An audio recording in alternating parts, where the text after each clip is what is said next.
Hello and welcome to Epic Loot Radio. I'm your host, Brian, and joining me, we have a panel among panels, guests among guests, legends among legends. Today, we're joined by Chaos, we're joined by Johny Mac, and we're joined by Chille to talk about New World PvP changes. We're talking about the release or potential release on the 28th, some hot takes on PvP scaling, and we're also going to be breaking down our hopes for the live letter tonight for Final Fantasy XIV. This is an MMO-focused conversational podcast, so hopefully you're enjoying the show itself. If you're tuning in to the live show, be sure to hit that like button, smash that button as hard as you can, subscribe for more of the podcast. But also, if you're listening on this on MP3 audio, this is because of the generous donation from Luke, helping support and fund the podcast and allowing me to break it up over into MP3 and bring it to you day and date. So thank you, Luke, for that support. Also to Cordell, to Wern, to WG Productions, and Keelan for actually hitting membership here on the podcast channel, Ginger Gaming Radio. But if you're listening to it in MP3 and you haven't yet rated the show, I do hear there's a 5-star rating wherever you listen to your podcasts. So just search Epic Loot Radio, and if you like it, give us a rating. I'd love to see that. It helps with the discovery of the podcast himself. Let's go around the room and let's introduce this panel. Johny, I'm gonna go to you first because it's Friday and I never get you on a Friday. How are you doing? What are you playing? Just say hi. Thanks, Brian. I appreciate it. Yeah, man, it's been, pretty hard for me to make Fridays because usually my work schedule usually prohibits me. Been working a lot here as of late. I worked 70 hours out of the past 8 days. So yeah, it's been kind of rough, but yeah, just anxiously awaiting New World. Not really playing anything right now. Just kind of taking a little break before New World launches because I plan on diving headlong into that. So I'm pretty excited for it. So what's your plans for launch on the 28th? Like, what are you taking the day off? Are you going to stream it, or are you going to just take it, kind of like I would say as a gamer would, just whenever you can sit down and play it? I'm going to take it just as a gamer would. We're a little bit short-staffed at my facility, so I can't really take the day off. So otherwise I would. That plus, I've taken days off and, actually scheduled some vacation time around launches and then only get burned later. So yeah, it's a massive gamble. Like, it's a massive gamble when it hits and you get that day and it's just so much fun. Like, but it's so rare, and that's what I'm kind of generally curious to see what happens with them. Let's go to Chaos. Chaos, what is going on, dude? What have you been playing? Yeah. I've been playing a lot of Destiny 2 lately. Replaying because I never took part in the Season of the Hunt, Chosen, or the Splicer, so I've got like 4 seasons worth to play through with Season of the Lost. So I've kind of been just diving in and doing all of that because there's just a ton for me to do at my own pace. And that's been a lot of fun. How's crossplay been impacting your Destiny experience? It's fantastic. Oh, yeah. It is absolutely brilliant. It's one of the reasons why I jumped back in, because now I can play with different members of my community without having to worry, do you have this platform? Do I need to be on that platform? It's just opened up so many opportunities, and like when I'm streaming, I don't need to worry about that mentally, who I'm going to disappoint and who I'm not going to disappoint, like I did with when I was streaming Anthem or Outriders. It was a big problem. But now I can just say, hey, what's your Bungie code? Give it to me. I'll add you. You're in the game.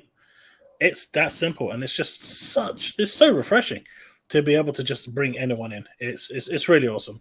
And I'm now playing with people that I never used to play with. And I've made so many cool friends over the past 2-3 weeks with people that they were in my community, but they were really kind of quiet, like restrained in speaking out. But giving them the opportunity to just jump onto the stream with me to game has also like helped open them up as well. And I found like a number of people where I now game with like regularly because they're just really cool guys and they've come out of their shell as well, feeling comfortable with just talking and gaming. And yeah, it's just brilliant. It's just brought so much together with crossplay, and it just shows how powerful it is. As like when we look at the state of it, because one of the reasons I discovered Johny was with his Godfall videos, like, and he does some epic work, guys. If you're not following Johny Mac and all these guys, their links will all be in the description. I don't know if they're there live at this moment, but as a part of show notes and being the host here, I'll make sure that all gets handled. I want you guys to go subscribe to Johny, especially to get him to that 1,000 marker. I want you guys to go follow Chille over on Twitch. You're almost to 800. I don't remember. Yeah, we're at 795. Yeah. So if you guys make sure that when you're listening to this, we get Moogle go around over. I can't wait till they can get over 1,000 over on Twitch as well. It's such a milestone. And I thank you guys so much for the support of that. Go ahead. I've announced that if we reach 1,000 by December, the first month of in January, I'll be giving away $100 worth of Mog Station stuff. Oh wow! Okay, guys, there's some incentive as long as we hit it before the end of the year. As long as it hits 1,000 by December 31st, and it has to be 1,000. It can't be like 1,000 on December 30th, and then people leave on the 31st. If we drop under 1,000 again, then I'll probably still do a giveaway. But I'm now accepting the challenge as opposed to being like there's the hate raid bots. I'm gonna be a love raid. I'm gonna be a love raid bot guy. So I'm gonna be like, hey guys, all of a sudden 100,000 people all like slamming on the love, like you're the best. Keep on streaming. It's like if it wasn't for fear that would actually hurt the channel. That you would do that too. Like, I think that would be so fun to do. I think that would be so fun to do. I always used to say spam the emotes in chat when you raid, but nowadays, because of everything that's been going on with Twitch, I'm like, spam all your emotes in raid that you like, but please do it nicely. Be nice to each other, everybody. Now I bring all that up. I bring obviously Chille and Johny up, as content creators in this regards, because what Chaos hits on is that, like, when I look at the state of these other games like Outriders, etc., like crossplay, cross save is an absolute must. And now that Destiny has that, like, if you wanted to go toe to toe and try to release your own Destiny game, it has to have crossplay, cross save right from the start. Because no matter what, if you don't, like, it's just people are gonna go play where it's easy to play. And what Destiny has, what it always had, is its gameplay has always been so perfect. Like, it's just like, even with all like anything that you might be mad at for Bungie, even if like, the content's kind of slow rolling out right now, like, just like you said, Chaos, like, I'm back too. You and I took the same break from Destiny. Like, we played the expansion and then it's like, all right. And now with crossplay, it's like, we're doing the raid. It doesn't matter what platform you're on at all. Like, this is fantastic and more. And before we go over to Chille, Psycho hitting the member, becoming a YouTube legend. Thank you, Psycho, for supporting the show. I can't thank you guys enough. You get exclusive content, so be sure to keep it locked to the community tab for your member access and so much more. All right, Chille, what are you playing? I know we kind of talked about this in the pre-show, but floor is yours. Well, as we know from a previous episode, I finished Final Fantasy XIV, my all-white mage run. I tried to start free, but I was finding it frustrating. I didn't like how it played. I might go back sometime to try it again, but I was getting a little bit frustrated with the maps. Mm-hmm. I don't like hidden paths if they're just part of the main story. I want to just follow a path of the story. I don't want to try and guess where I'm going. So I jumped on 4 because I know that Endwalker has some references to 4 from what we can tell. So I thought, I've never played 4. The Pixel remaster came out. I'm going to give it a try. So I'm streaming it on my Twitch channel, and I'm transferring the playthrough as I'm doing it over to YouTube, because otherwise Brian would shout at me. Yes, I would. Because I know he was angry that I didn't do it for Final Fantasy 1. I am. I'm still mad at you. I'm not replaying Final Fantasy 1 with all white mages again, okay? Man, dude, those are some that's just some interesting content, man. Anyway, go ahead. Anyway, you say interesting, but anyway, but no, I'm enjoying my first playthrough of 4. I'm also doing a lot of grinding on 14 to get ready for Endwalker, because I do savage raiding. I got to make sure that I have enough gil to gear up, material up, food up, pot up, so I'm ready to raid when Savage comes out, because so I'm making sure I've got enough gil, but also one of my other raiders, actually Paul from Moogle Go Round, my co-host, he raids on Europe and North America. So he raids on 2 different servers. So I'm making sure I've got enough gil so that I can help fund if he needs it for equipment and food. That's nice. So I'm at 39.5 million gil, I think now. So also I plan to buy my FC house when they move, because when Ishgard housing comes out, they want to move to Ishgard. And because it's a large house, my plan is to just grab that when they move. Very nice. Smart. Yeah.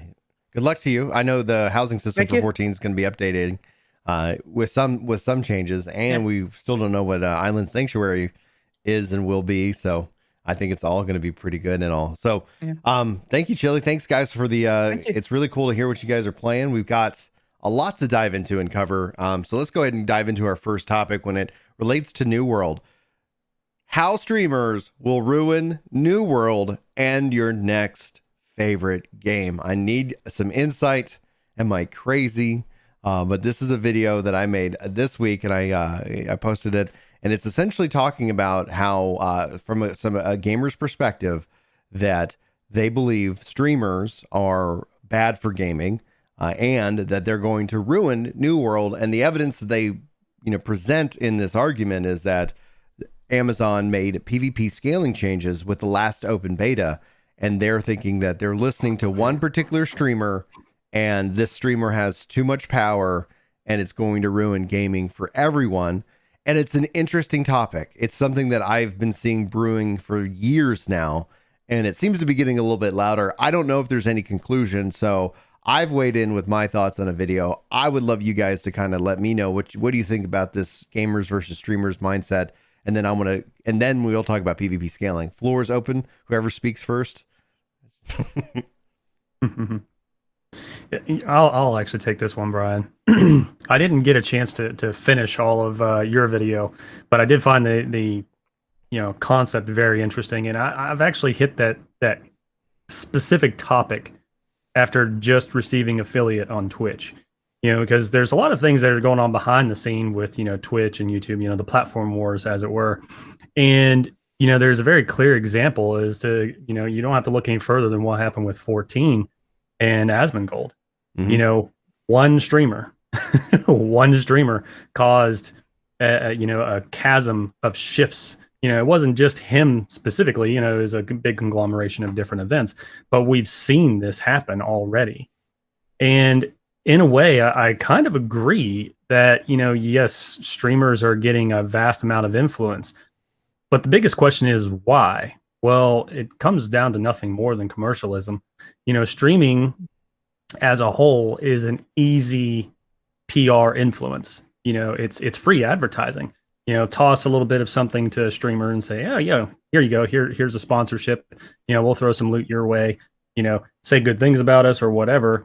And the cost per view by giving, support to one streamer or two streamers or even 35 streamers, doesn't matter, is way cheaper than running a commercial, right? Because you're reaching a vast audience very quickly, almost instantaneously. Whereas if you're running a commercial, you got to go through different algorithms and this, that, and the other. So you're depending a lot on YouTube, and its algorithm trying to reach, the appropriate audience, versus whenever you're already hitting a dead set audience, like Tim the Tap Man. Tim the Tap Man has a very vast reach.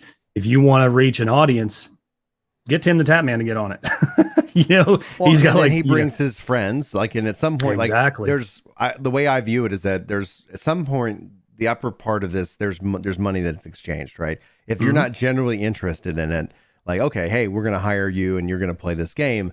And that, and that typically is well known, but there's an association trickle down through social media that all of a sudden it's like, okay, they're all playing this game. I want to play this game. And then more people are playing this game. And so it is this kind of multiplicative, so that by the time you're actually seeing it, the person that you're watching maybe was influenced. They're not getting paid, but there's still that PR aspect, that advertising aspect. It's like compounding interest. Right. It works. Warzone, massively popular. Apex Legends, massively popular, where they paid and hired Ninja to play Apex, and he basically did that. Then he stepped away, did whatever he does. Now he's actually back and actually having a fun time with it. So it's just this interesting aspect. Go ahead. I wanted to weigh in because I see this, this thread that connects throughout all. No, absolutely. Gaming. I mean, it's like you said, it's like a spider web. You know, it's branching out and it's blanketing everything and anybody. And it's kind of funny in a way, because unless you're directly involved in the gaming community, you know, as just a layman viewer,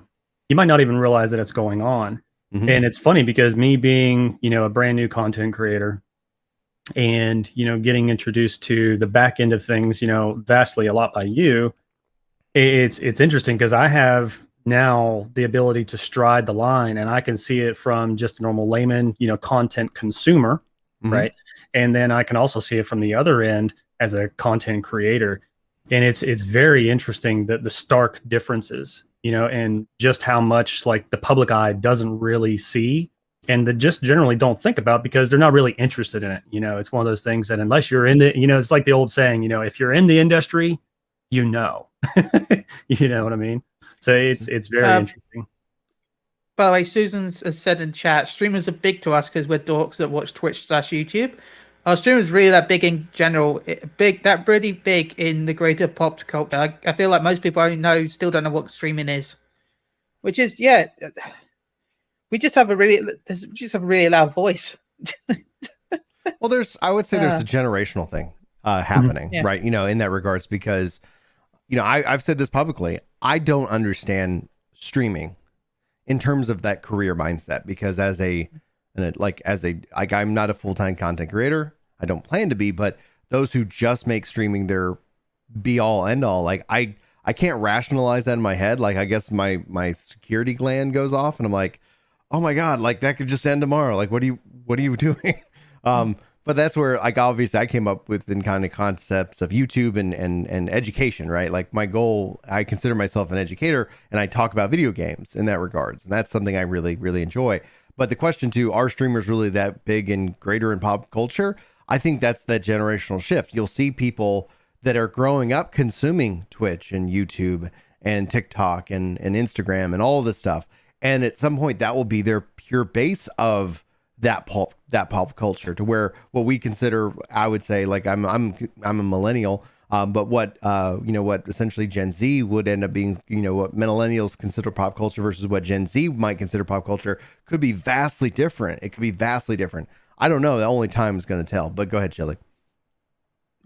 No, I just wanted to point that out because it's interesting to read. Because I can't really say much more than what's already been said, because you're right. Streaming is just a great way to have free advertisement, or at least compared to what you would pay with traditional advertisement back in the day with E3 adverts, TV spots.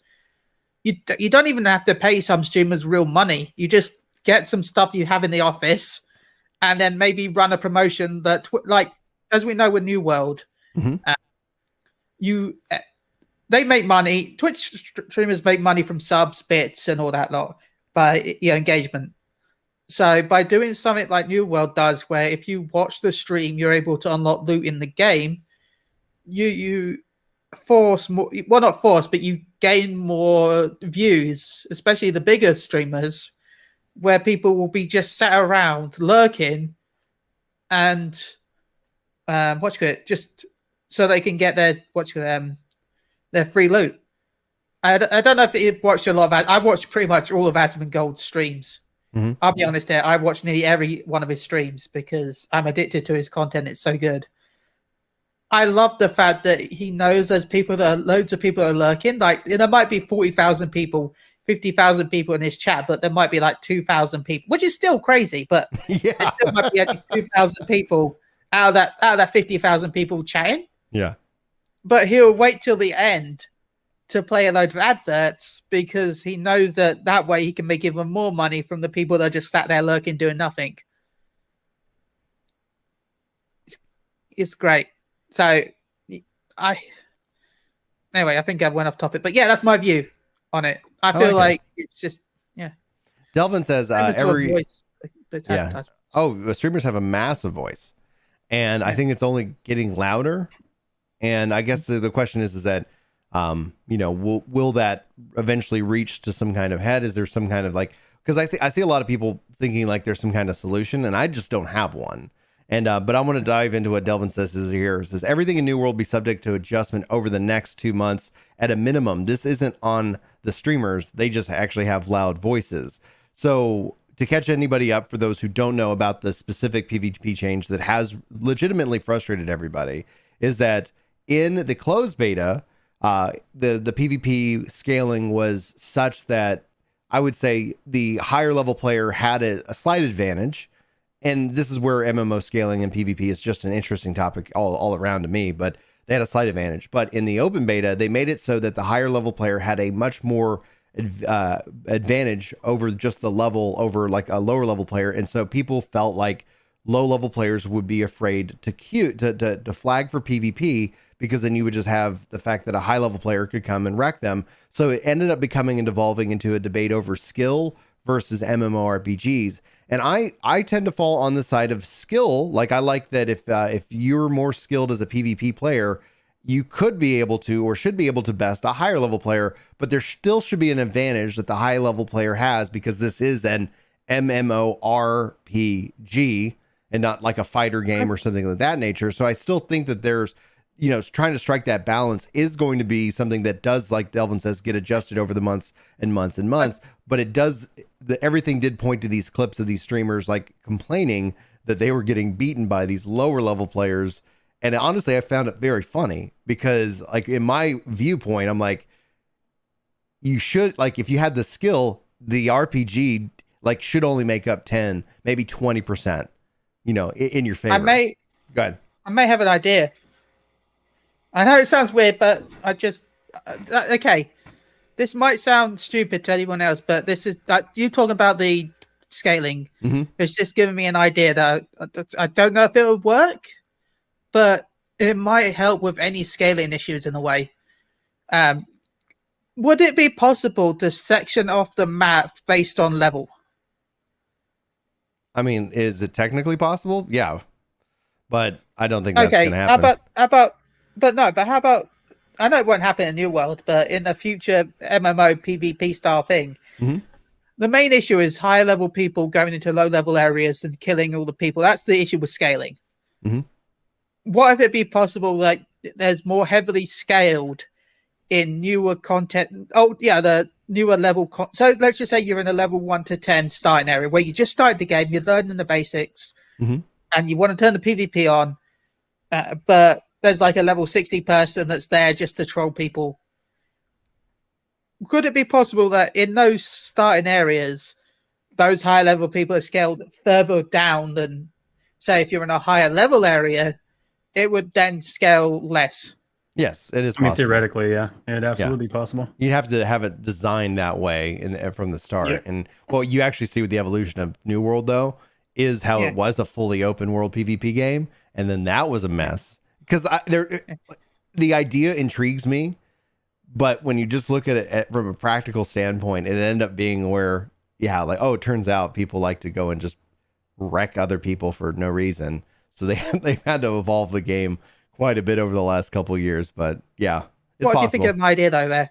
No, I think it's reasonable. I think it reminds me of the closest thing as to Guild Wars 2, where you go into the zone and you're kind of like somewhat scaled to the zone itself, as opposed to like having to manually level sync down or something like that. But yeah, that's another option where it's like to kind of protect that aspect for new players. It's like, okay, if you want to go try and grief, it's going to be much more difficult. But yeah, what do you guys think? Chaos, what do you think, man? So the previous system that they had in the closed beta, if I'm not mistaken, it was kind of normalized, right? And the only advantage that higher level players had was the fact that they had Perks. Every skill unlocked and the perks. Yes. Which I personally think that's enough. That's enough of an advantage for you, if you've got the skill, to quite easily walk over your opponent. If someone is lower level, they don't have the skills, they don't have the perks, they don't have the abilities. So to me, the previous system was fine. I do believe that this was a knee-jerk reaction to select streamers, because they are going to bring in the biggest influence when it comes to advertising this game on Twitch. I mean, I'll use Asmongold as an example because he's the one that aired his voice quite aviantly. he's totally against the closed beta PvP. He believes that if he's level 200, he should be able to walk over a level 100 and doesn't believe in normalization because he just wants to walk over them, hit them once, and show his might. Someone like him is going to have a lot more clout and a lot more, he's going to command a lot more of a say than, say, 200 streamers that have 10 people in their room. Because the company is just going to say, he's got 60,000 people in there. That's 60,000 potential people wanting to buy the game. And if the people watching him are agreeing, if we change it to the style of thing he's saying, there's a potential chance that half of those people might buy the game. Just so they could join him. I'm just using that as an example. No, you're good, because it's definitely, I think the emotion is there, the feeling is there. My fear is that if the loudest voices are the voices that are then executed, like, gamers will optimize the fun out of anything. And I think one of the things I hope that the devs do is have the discipline to sit here and say, yes, big streamer wants, X, but we don't need to implement X because it doesn't work, because we know game design and they know how to entertain an audience. Yeah, I mean, a good I'm dev not saying I team agree. will know. Sorry. Go ahead. So good dev team knows when to listen and when not to listen to the fans, because as much as I love any fan base for the game, there is always going to be a split agreement on what should be and should not be in the game. It takes the dev team listening to every one and realizing, handpicking which one's the most reasonable out of all of them. Mm-hmm. It's an interesting kind of thing, because like Melissa says, I do think that streaming clout will eventually reach a fever pitch as the barrier to entry continues to be easier to cross, and so more voices being amplified. In fact, streaming right now, especially when you think about 10 years ago, now it's like, yeah, you can download OBS, you can configure your settings, you can register your account, you can hit go live, and you can it's like you don't need to worry about it too much. You don't even have to do that, really. If you've got a console, say you've got a PS4, PS5, an Xbox One, or an Xbox Series X, mm-hmm. It literally is just press share and you're done, because it's all built into the consoles. All of them have it. It won't have as many features as OBS, but the barrier to entry is just one button, really. Mm-hmm. One button, and of course making an account, but still one button. Yeah, so with New World's PvP, I think that I would be personally fine when you look at the level, right? Because like in respect to the RPG aspect of this game, because it's not built as a fighter, in that regards, it's not built as like, hey, we're trying to keep this on even playing field all the time. I would be fine with maybe, let's say, a certain level range, like after, okay, you're 10 levels higher or whatever, you get like a 10%. So 1% extra damage that you might, benefit to your stats over the other player, up to maybe a maximum of 20%. I think if you can't beat somebody with a 20% advantage, I think you could easily overcome somebody with a 20% advantage, but it's trying to balance that respect to what it means to be an RPG, where you can go and grind, you can go and put in that work. And then at the same time, PvP is fun when it's also, close. Like I get that there's people who feel like just walking in and just wrecking everything and going about their day is fun. But at the end of the day, like if that's all it is, it's going to end up hurting PvP in the long run. If nobody wants to flag because they're just going to become Swiss cheese, then you're not going to have anybody to go fight in the first place. And so you're only ending up, I think, letting yourself down, hurting yourself in the long run. But that's just my take. Any Johnny, do you want to weigh in on any of this that we're talking about right now? Yeah, I mean, I'm kind of with you, Brian. I think, scaling is always something that proves difficult. Scaling is also done not necessarily on a static, but a dynamic basis, as based off of, users and so forth, depending on the needs of the time. Because also, it's an MMO, right? Your user base is going to increase in level. And as, users increase in level, obviously that scaling is probably going to have to change over time.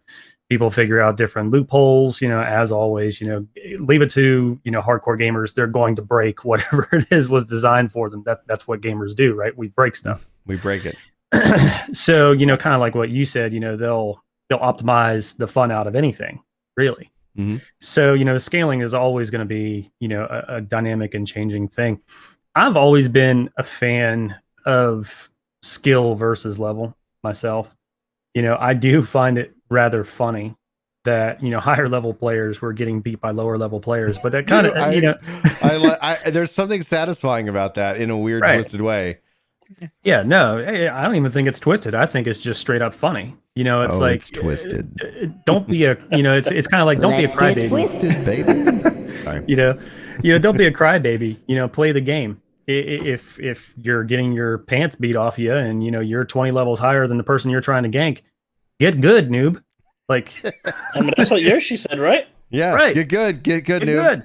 One of the things that y'all brought up, I do want to jump in though, because like when we talk about communication, right, and the power of the streamer's voice and who they should listen to, I think out of everybody, the lesson plan, the model should be Square Enix and Yoshi P's team, because even if they'll explain to you why something can't be done in extreme detail, because one of the things I feel that streamers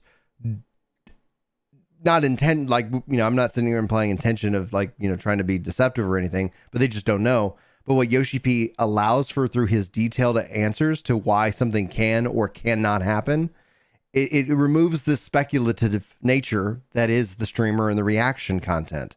Oh, they don't want to do this because X streamer said this and they said that this would be bad. No, they don't want to do this because this is what Yoshi P said. Like we literally can go to the source and walk through his logic and walk through why they thought about it. They tried to implement it, and then when they ran experiments, it didn't work because of X, Y, and Z. It really helps remove that speculative nature of the devs don't like us, or the devs are in the pockets of the streamers, or the devs are this. That's why I think Square Enix has the model. But Johnny, I didn't mean to cut you off, sir. Go ahead. No, I totally agree. I mean, I think it's a matter of, putting your money where your mouth is, right? Yeah. Doing what's best for your product. But see, I think to understand where some of this influence and some of this, information is coming about, the streamers having the influence on the game, right? Is to understand the fundamental basis of where this game is coming from. This game is coming from Amazon Game Studios. They own Twitch. Yeah. Mm-hmm. So if anybody thinks that doesn't provide some sort of input to what is happening, I think that's just silly, because it does. Ultimately, they have a business model and they have a business to support. And like, I put out that video, it was rather lengthy. They need a win. They need a win. And Twitch right now really isn't making that much profit, if any at all. So they do have investors, they do have shareholders that they have to answer to at the end of the day. In particular, whenever they have to put out their financial report at the end of every quarter, they have to show that their sheets are balanced. And if they're bleeding money, that's going to be a problem. Yeah. So you take that as a fundamental basis and then build up from there. You can start to see where some of these choices are being made for particular reasons. And I think it's, rather to what scale that influence is, it's hard to say unless you're actually in that pilot chair, right? But I do believe it does have a meaningful input. And, then you tack on the whole streamer, social media influencer, how should I say? Well, really, it's kind of a sensation these days, right? Like you said, it's kind of a generational thing. Even myself, it's kind of like, wow, like how do these guys have that much power? But then you go down to my kids, and it's like every single one of the kids, that are around my kids' age, they all know what streaming is. They all know who the bigger streamers are, so forth and so on. But then you get into people like, in yours and my generation. And, heck, I'll go up to some people and it's like, hey, you know who Tim the Tatman is, or do you know who Ninja is? Some of them might know who Ninja is because, he broke through that barrier, right? Yeah. He really hit the upper echelon. He broke all barriers really. And he's really been the first and only one to really do so far. It's going to happen again. It's just a matter of who and when. But yeah, you tack on all these interesting little things, and then you start to understand really like why some of these choices are being made. And really the game was kind of designed around Twitch to a certain degree, because really Amazon Game Studios, Amazon bought Twitch as a platform to market their games. Mm-hmm. And New World is exactly that. It's integrated into the game itself. That in and of itself is like so mind-boggling. Right. Because, and like Chille just said, Chille just said it's one click away on console, right? Well, now we're getting into a new generation of games because now it's one click away in the games themselves. And it's one click away in New World. Yeah. So you can even see how many streamers that person has in game because there's a number next to their name which tells you how many viewers I think it is that they have. It's a brave new world, guys. It's a brave new world, especially when it comes down to like their Luma platform, and then when we talk about the concept of Stadia, and then we don't know what Facebook and Microsoft are doing yet, but it's just fascinating, this idea of being able to click a button, jump into a game, but also be live and do all these other things. Go ahead, Chille. I will say with the Lumia platform and New World, I do hope that they continue pushing the Twitch integration with New World and Lumia and, Twitch, and have it so that, because Stadia, one of the things for that was the fact that you'll be able to play with friends watching your game. It'd be cool if they'd find a way for people to be able to invite people to raid that are in your Twitch chat. You could maybe limit it to like, you could have like different criteria. It could be followers, it could be subs only, blah blah blah. But the reason why I say subs only is because for some bigger streamers, not like I'm not talking like Asmongold, but much bigger than me, that have way too many viewers for a raid, but they might have a smaller pool for actual subs. It makes me think of the old like arcade adage of like putting your quarter on the dash, and so you were just like, okay, that's mine, I'm in line, right?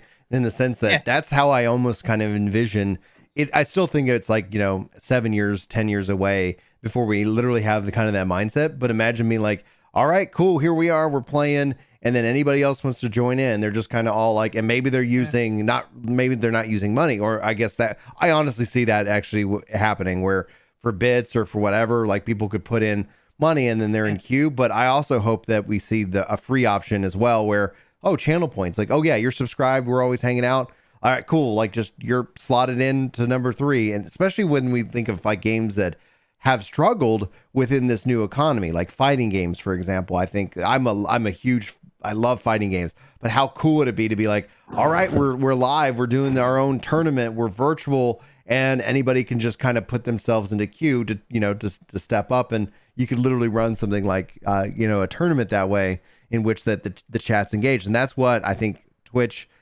YouTube, and all of these platforms are working towards. That's just my theory. There's one thing I will add. Yeah. Nothing to do with New World really, but talk about Twitch integration. I don't know why Sony stopped this, but when the PS4 first came out, there was a push for games that affected by Twitch. Well, not Twitch, but they had their own stream. It was Twitch, but PlayStation had its own streaming API where there were certain games. I can't remember all the games off the top of my head because it's been quite a long time since the PS4 came out. But the people watching the stream could use commands, and those commands would actually affect your gameplay. Yeah. Like they could spawn ammo and spawn stuff. I know Borderlands has something like that in a way. Yeah, Borderlands 3, where if you're watching the stream, if you're watching, say I'm playing Borderlands 3 and you have Borderlands 3 linked to your Twitch account, when I find a loot chest in game, it rolls so that the people watching the stream have a chance to win the loot that you won. It's so fascinating. I think it's genius marketing. But also there's like people that are watching can also like every so often spawn monsters in your game or drop health items. Yeah. They have like different commands that they can do while you're playing. I would love to see more stuff like that done with Twitch. I don't know if it could be done with an MMO, but yeah. I think it can. It's just the question is what makes the most sense, right? Different games for different, different genres.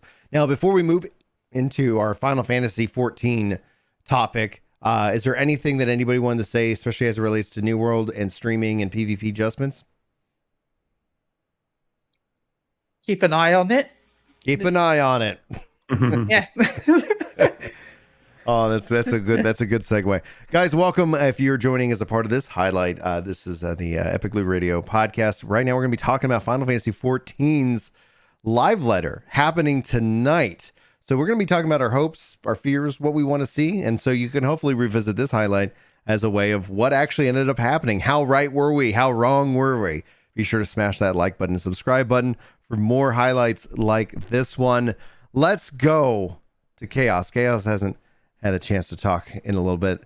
Live letters tonight, man. We're all excited for Endwalker. You're rocking the Endwalker background, so if you're listening to this in MP3 form, Chaos looking all good, like a beast master himself, rocking the Endwalker background. What are you hopeful for tonight's reveals? Well, it's funny you should say Beastmaster, because after Blue, they said they were going to look into, say, like Puppet Master or Beastmaster. So as a limited job, I would like to see another one outside of Blue. I know a lot of people didn't like it, but I really liked the limited job as Blue. It just gave a different dynamic to the game, and I think it needs more of that as well for just casual gaming. So Beastmaster would definitely be something that I would be ecstatic to see announced. But in terms of job changes, I'd like Black Mage to move less when they're having to cast around. They are so fixed in their position. I've recently started playing Black Mage, and it's been a real pain.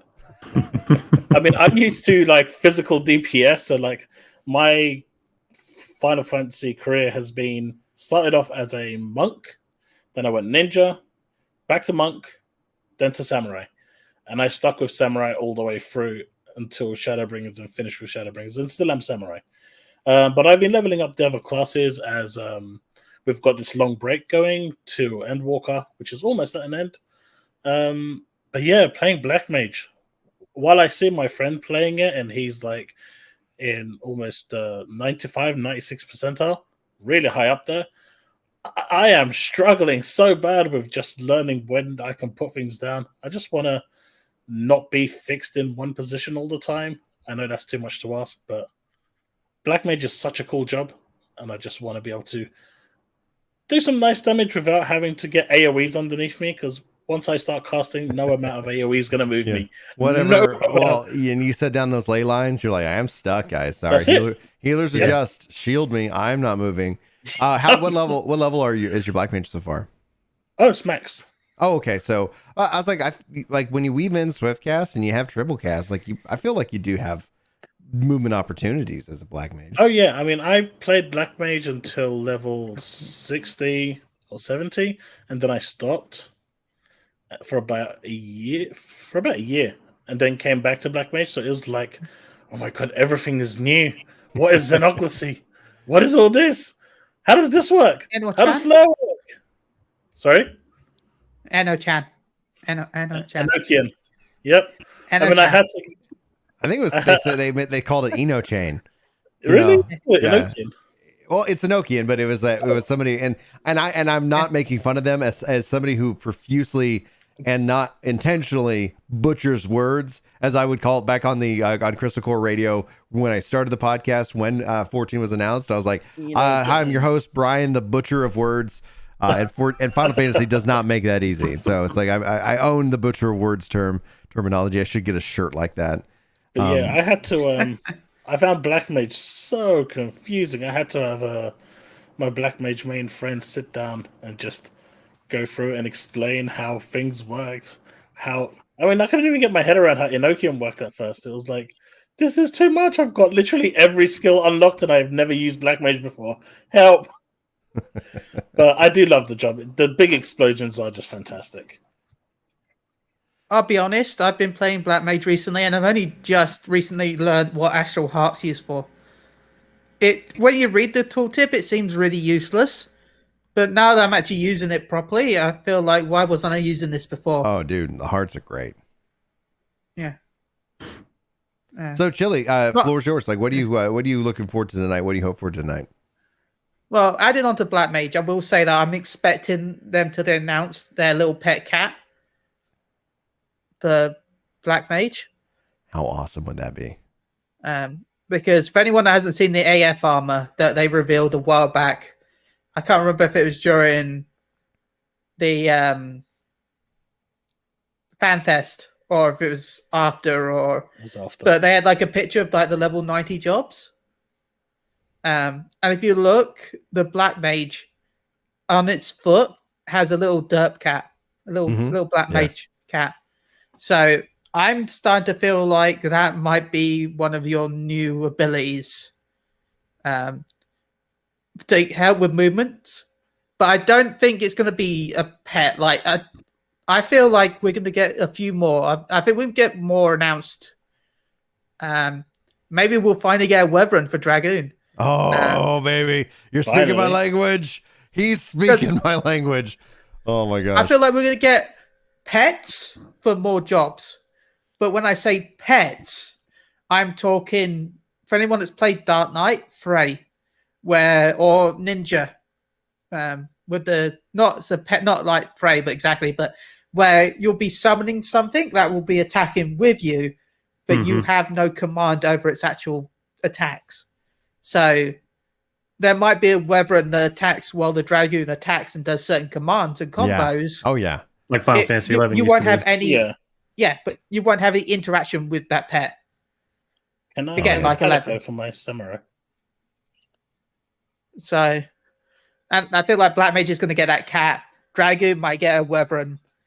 I don't know if all the jobs will get them or not, but it might end up being, because we got Reaper that, of course, has the soul of its friend. I don't know what it's called exactly. Yeah, well, Avatar for now, I guess. Yeah. Yeah, the darkness friend soul.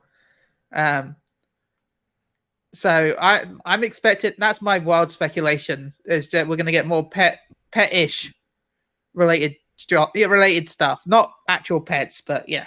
And I'm hoping for PvP. Oh yeah, because PvP needs some love. It does a lot of it. Yeah, I'm gonna go to Johnny. Are you excited for tonight? Are you expecting anything Final Fantasy related? What do you think? First, I want to say I'm extremely jealous of you guys who actually have time to play. As you should be. It's an incredible game. Man. Yes. I played 6 years, Final Fantasy, and just prior to me actually jumping into content creation, I was playing Final Fantasy again. And originally I was a Black Mage main, and a damn good one too. I was actually, raiding Binding Coil before Savage was ever released, and I was doing it early. I was actually one of the I think only 3 or 4 groups that were actually raiding Coil. We had third down or something like that whenever it was finally downed, but we were the third group to take it down. But yeah, I absolutely love Final Fantasy. I watch everything whenever new trailers and stuff come out, and I'm just like, I just wish I could play. But that's the thing, right? It's tough, because my time is at a very, very, very large premium. Yeah, if you're working 70 hours a week, you're trying to grow your channel. I feel you. It's hard. One of the things that, so when was the last time what was the last expansion or story beat that you played through for 14? Stormblood. Okay. So one of the things that will be interesting to see is obviously when it comes to it, I would avoid the stream tonight. You never know when it comes to spoilers. I know that Yoshi P goes out of his way to protect it, but one of the things that when you do get the opportunity, you should absolutely stream your playthrough of Shadowbringers and eventually your playthrough of Endwalker. Obviously, you got plenty of time. You can do this whenever, but it is, I think, some of the most compelling content for a lot of the community to watch. Somebody kind of experiencing what is waiting for you, and so if you do decide to take that on, I would absolutely love to be notified. I will ring that bell twice so that way I don't end up missing that content, my friend. Yeah, I definitely want to make a return to Final Fantasy at some point. It's definitely got a lot to offer. It's been one of my favorite games for a long time. I originally played it, whenever it was in its 1.0 variant, and unfortunately, I played the beta of that. That's how far back with Final Fantasy XIV I go. And, I told my buddies then, because, we were all Final Fantasy XI veterans at the time, and we were just looking forward to Final Fantasy XIV, but we didn't know what it was going to be called. We just knew it was the next Final Fantasy, online game. And that was whenever they, released that concept trailer, which later actually finally got put into the game, But I told them then, I was like, guys, I was like, this game sucks. Like, don't even get excited for it. Don't even get excited for it because this is total dog doo doo. They were so upset.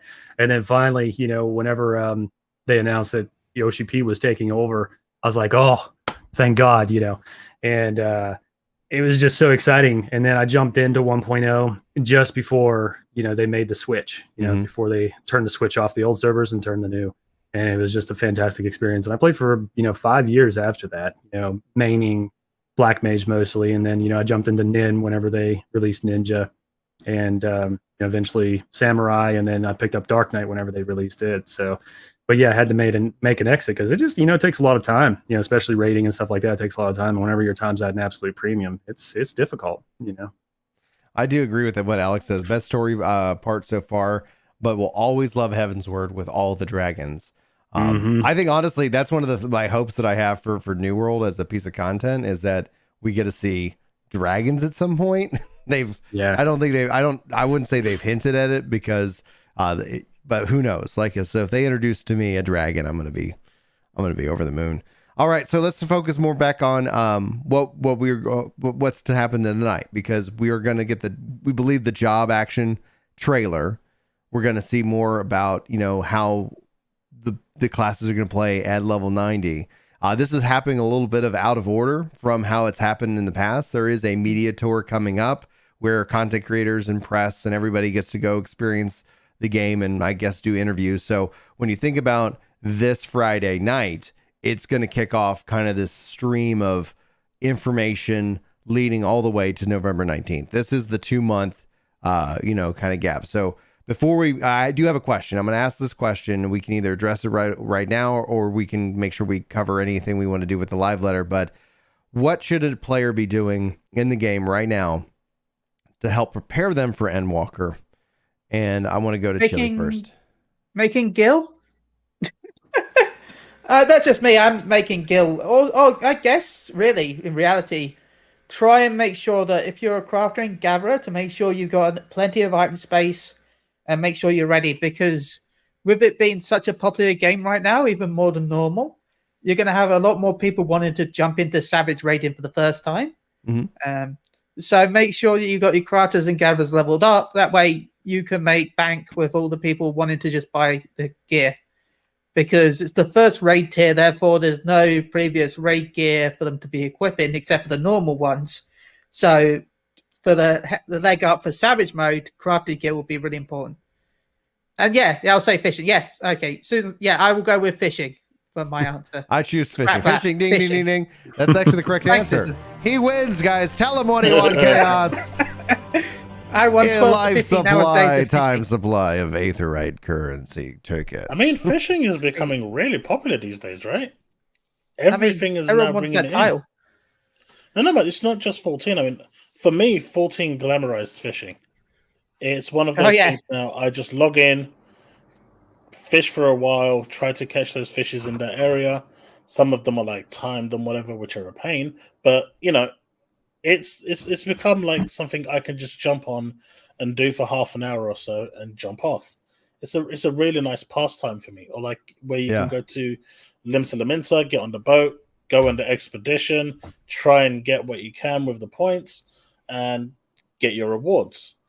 But I've been seeing a lot of other games now, like Genshin Impact, introducing fishing, and other games introducing fishing, and it's just... I literally have a problem with the New World's fishing system, where it's like I should be doing X. Like it's just I'm like I gotta just get me a hat, tip it down over my head, and give me a beer, and let's do this thing, baby. Anyway, it's like me and logging and mining. Get up at 6 a.m. so you can fish in game. Oh yeah, it's like all right, guys, I'm going fish with the boys. Yes, it's just really nice to see how because fishing, back 5 years ago, no one wanted it. No one would even consider doing it. Everyone saw it as a boring piece of content. But now it's actually being requested, and I think that's really, really cool. In regards to what should people be doing, I think they should be gearing up their jobs to the best they can. The limit now has been lifted, so even if you can't raid, if you do the 24-man dungeons, you can collect those tokens to take your gear to 530. Your relic weapon is now best in slot. That can go 535, I think it is, if I'm not mistaken. So that will actually carry you a long way through the main campaign and make the new expansion, at least the story-wise, a lot easier. If I'm not mistaken, the raid gear in the previous expansion took me all the way to level 77, I think it was, before I started getting gear that was higher. So at least it streamlines that aspect of it. You should start getting gear at 75 that's higher. But in reality, it's probably not any better until 77. The HQ stuff will be better at 75. Yeah. But the ones you get from the quests that they give you, a lot of them aren't HQ. No. And dungeon gear, though, as well, is what I'm saying. Yeah. But yeah, at 77. So I think doing that with the jobs you want and trying to get as many of the jobs that you want to play in the new expansion to max level, so you've given yourself that choice, I think is the best way forward. Glamour will always be glamour, and you'll always find ways to make, gil. But if you want to be in with the crowd that's actually doing the content and not spoiled, because it's going to be everywhere, let's face it. Everyone's going to be talking about it after the first few days. That would be my recommendation, because that's exactly what I'm doing. So one of the things that I'm going to stream the story, but I'm not going to stream it story right at the start. I'm going to level up Sage and Reaper and get them to level 80. And then I'm going to go into the story as a Reaper, and then I'm going to play through it as a Sage. And the reason is that I look back and I go, man, you know what? I really wish I had my 1.0, my 2.0, my 3.0 playthroughs. Now, here we are a decade out, and I wish I had that. I wish I could go back and, even if it wasn't for content's sake, it was just to react or see exactly what I'm like, oh man, what was going on. And so that's where I'm going to do that. Yeah. And so even if the story is protected, so I don't expect a lot of people hanging out for those streams. But I'm just going to make that for me. I'm sure people are going to be like, man, Brian's sure streaming a lot in November. So yeah, that's what the content plan is. Same thing for New World. I'm going to be doing that as well. So it's I got two kind of real big games to play. Go ahead, Chaos. I mean, something that me and my friend Kanata, using his in-game name, would have been doing since Heaven's Ward. So I met him halfway through A Realm Reborn. We recruited him to our raid. I recruited him to our raid group back then.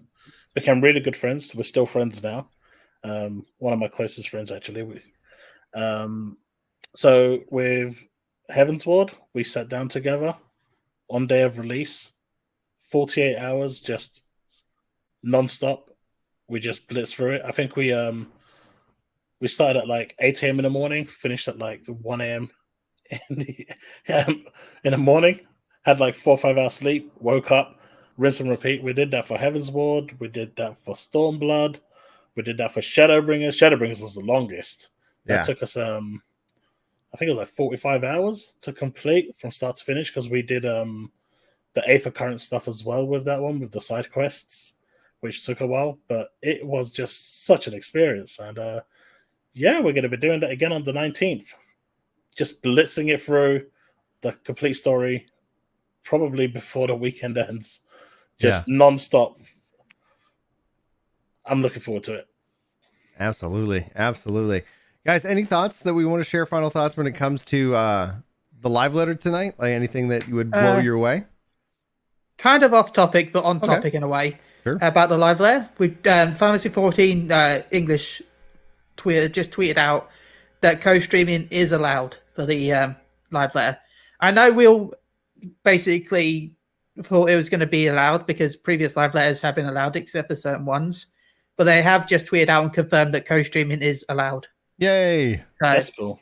I just wanted to say that because I just saw it. Yeah, thank you very much. That's a good confirmation. I think that comes off the heels of FanFest not being allowed. And that was kind of the first time that was. And I think it's due to music rights and other like Mhm. presentation rights, etc. That they don't have all the rights to say like yes you can or yes you can't. But it's good that that permission's been going out. I think to help kind of clear the air, so somebody's like you can't do this or because if you can't, like if they said no, then it's like well, all right. Yes, change I'm of plans playing Fantasy tonight. 14 while Right, talking listening. about the live letter. Right. Like, all right, I'm just gonna it's just a visual switcheroo on how that's gonna be going. Well, thank you. Anybody any other thoughts, Chaos? Just wanted to respond to Ranger Smith in chat. I get what you're saying, and I do know some people that do bitch about it after everything. But yeah, that's not me, dude. I never bitch about content. What I do is I blitz through it, and if there's nothing to do, I've got a catalog over there with so many other games that I can dive into that's waiting with my name on it, and I just dive into that. I don't see why people, using the term bitch, when it comes to blitzing through content. It's a personal choice, but for me, I don't like being left on a cliffhanger. If I play for a story, I like to just, like a movie, I wouldn't want to stop watching a movie halfway through. I want to watch the movie from A to B, and if I have that option, I'm going to try and get through the story as as one smooth motion as possible. It is a weird world with that aspect where like, oh, I beat this very quickly, and now I'm mad about it. I did this 30 hours of content in a weekend. Why is there no content till next month? Yeah, why isn't there any content till next month? Come on, devs. Come on, Chille. Tell me. I'll just get on the phone, right? Okay. Let me just go get my phone. I'm going to call Yoshi P on this right now, okay? And tell him to get off his butt and get back to work. Yeah. I want full expansion style content every 2 days because I consume 16 hours of video games a day. The one thing I'd want to see for me from the job list is the removal of a couple of pointless skills from Samurai, which I feel aren't needed and can be fused. Another one is from Gunbreaker. The ability where you can weave in that extra skill when you're using your charges. I think that could actually be weaved in as a state that will allow you to do additional.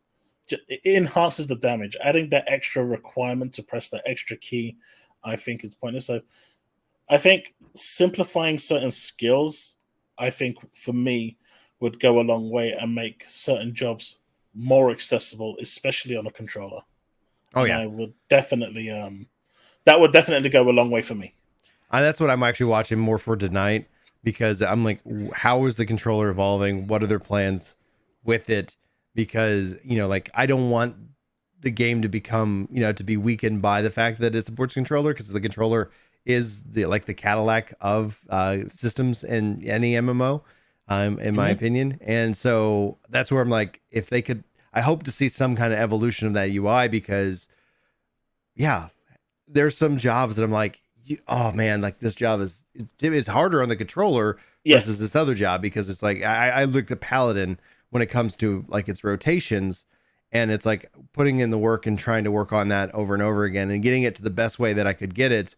Was satisfying, but it's like there was like 3 skills. I was like, if they were able to change that skill to do, like that would end up being something that changes the whole structure. Absolutely. It frees up all these options. And then it's like, so I'm hoping for that. Same thing. Really, really interested to see what happens with Summoner Scholar. Summoner Scholar is like, that's just my personal beef and bias because I used to be a Summoner Scholar main and Shadowbringers was like, I guess I'm going to do something else. I've always leveled up the other jobs, but it was like, oh, what is Brian wanting to play? He Summoner Scholar and last expansion was Warrior for my tank. Previous expansion was Dark Knight. Previous expansion was Paladin, and now I'm on Gunbreaker. But Summoner Scholar, like let's what's happening with there? That's what I want to know. That's what I want to know. Like that's my moment. I do want to see if Summoner is. I know we saw Ifrit in the trailer. Yeah. But with them saying that they haven't said, but with the evidence suggesting that there is a big change coming to Summoner with the interview talking about the Eggy Glamours. I'd be interested to see if if it's still pets, or if it's not rotational based attacks, or tied to certain attacks. Mm-hmm. Because from what we saw, it looked like there was a charge where the summoner charged forward like an Ifrit charge. Yeah. But then you couldn't really see Ifrit again after that. Now, he reappears. That could have been the camera trickery. Right, but he also kind of somewhat reappears. But in a way, it looked like you kind of you joined to Ifrit, blew up, and then, kind of separated from Ifrit. But yeah. Yeah, but it could be that you're in, like, he was getting ready to do another attack. Yeah, exactly. It could be that there's an Ifrit, like I've said before, it could be that maybe there's an Ifrit rotation, a Garuda rotation, or something like that, where Ifrit's out while you do certain attacks, and then you do another attack, and it switches over to Garuda. Mm-hmm. Again, I don't know. This is just off that small bit of clip we saw, and the whole Eggy Glamour thing. I don't know if Summoner's been changed like that or not. I have no clue. No idea. Nobody has any clues. That's just where we clearly need the Final Fantasy XI summons. Yeah. Any Final Fantasy XI's stuff can kind of be brought in. I think that would be very thematic and very satisfying in 14 at this point, because I think when I look at the casters, Summoner has the weakest identity for me, and I know that it can output a lot of damage, but I just want to know where we're going with it, and so I hope that Endwalker is where I'm back on Summoner full force, but we'll have to wait and see. We're gonna have to see. I will say though, if we do get the 11 style summons that are hopefully like Bahamut, they can be changed. Yes. Like with Bahamut, you can change the size. Yeah.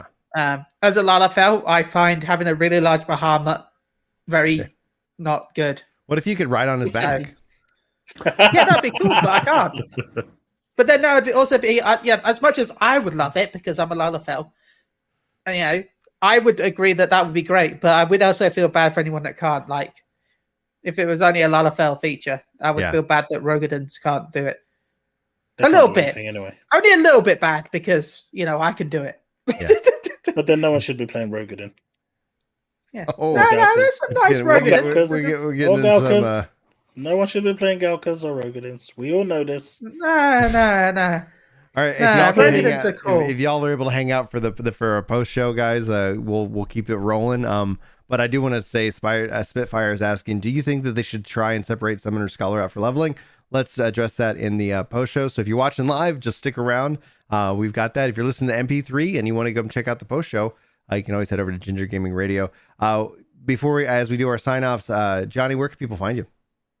You can find me on youtube.com/Johny Mac Games, and I also am streaming on Twitch, so Twitch TV/Johny Mac Games there. And I'm mainly working on New World stuff, so if you want to hit subscribe on my channel and get notified over there, don't forget the notification bell. I'll be streaming New World, and I got some New World content that's coming out, and I'm also working on my new branch of content, which hopefully I'll be launching maybe next month, I think.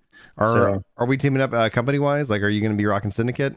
Yep. I'll be following wherever you're going, man. Heck yeah, dude. It's going to be a good time. Yeah, buddy. Chaos, how about you? Where can people find you? You can find me on YouTube at youtube.com/ChaosPrimeZYT, as per the name, and also on Twitch, twitch.tv/ChaosPrimeZYT. At the moment, I'm streaming quite a bit of Destiny. I'm waiting for the Moogle Troves to come out before I start burning myself out doing the main scenario over and over and over and over again. No, just kidding. I'll be diversifying. I'm not that crazy. But I'll be doing a lot of streamers be crazy. Content. I think that's what we can conclude. Chris does that. Streaming that a lot to get that jacket. Chris from Work to Game, he does that, and I'm like, no. No. Chille, where can people find you? You can find me over on twitch.tv/Moogle Radio. In fact, in this podcast right now, we actually hit 797 now, so we've gained 2 followers. So thank you to anyone that has followed us. Seriously, thank you, Brian. As always, you have been an incredible source of just inspiration for content creators out there, and you help so many of us. So thank you so much for all the help, and thank you to everyone that has joined us tonight. And you can follow me on MG_Chille on Twitter. Makes me feel awkward and warm inside when you say that. I'm like, you're But welcome. no, he's Like, you speaking make the great truth. stuff. You make great stuff. You've helped us all out in so many ways. It's surreal. So thank you. Well, I'm going to just awkwardly transition to the end of the show. That's what thanks, podcast guys. is all about. That's what podcasting is all about. Awkward transitions. And that brings us to the end of this amazing Epic Loot Radio. Thank you to my guests, Chaos, Chille, and Johny Mac Games, for taking the time to come talk to me about New World of Final Fantasy XIV. We'll be back next week with even more content for you. Be sure to hit that like, favorite, subscribe, share button, and clip. We'll see you next time. Take care.